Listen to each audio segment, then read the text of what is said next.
विपरीत समय में खुद के छाये भी साथ छोड़ देते हैं तो दुनिया का क्या। दुनिया कभी भी किसी को सक्सेसफुल बनना नहीं देखना चाहता।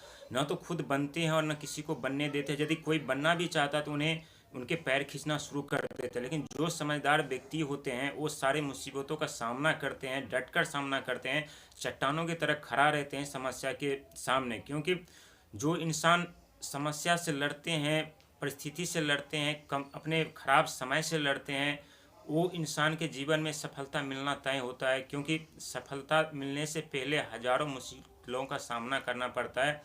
और जो इंसान मुसीबतों का सामना नहीं करते वो जीवन में कभी सफलता नहीं पा सकते। क्योंकि सफलता पाने के लिए हमें अनेक तरह की प्रताड़नाएं झेलना पड़ता है, अनेक तरह की समस्याओं का सामना करना पड़ता है, अनेक तरह के लोगों के भावनाओं से हमको चोट पहुंचाता है उसे हमें सहना पड़ता है। लेकिन इस सब के बावजूद भी हम अपने जीवन में यदि कामयाब भी चाहते हैं तो हमें उस सारे बातों को त्यागना पड़ेगा, सारे बातों को छोड़ना पड़ेगा, लोगों के ऊपर ध्यान देना बंद करेगा, हमें अपनी आँख कान बंद करना पड़ेगा, हमें अब हमेशा मौन रहना पड़ेगा। क्योंकि मौन रह करके जिस व्यक्ति को आप रिस्पॉन्स करते हैं उस व्यक्ति की जड़ें हिल जाती। क्योंकि बोलना बहुत आसान होता है और कहना सुनना बहुत मुश्किल होता है। जो और लेकिन यदि आप सुन करके भी मौन रहते हैं तो आपके जीवन में सफलता आने से कोई नहीं रोक सकता, आपको सक्सेसफुल होने से कोई नहीं रोक सकता, आपकी कामयाबी से कोई नहीं रोक सकता। क्योंकि इस पृथ्वी पर, इस दुनिया में जितने भी सारे सक्सेसफुल आदमी हैं, जितने बड़े बिजनेसमैन आदमी हैं, वो सब ने अनेकों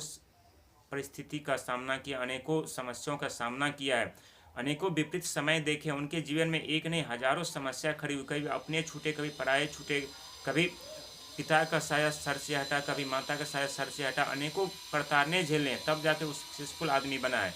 जीवन में जो समस्या से लड़ करके अपने जीवन में सफलता पाते उसे दुनिया में कोई नहीं हरा सकता, उन्हें कोई टॉर्चर नहीं कर सकता। क्योंकि वो जानता है कि हमें मुसीबत से किस तरह से निकलना है और अपने मुसीबत के समय चट्टानों की तरह कैसे खड़ा रहना है और अपनी मुसीबत से हमें कैसे लड़ना है।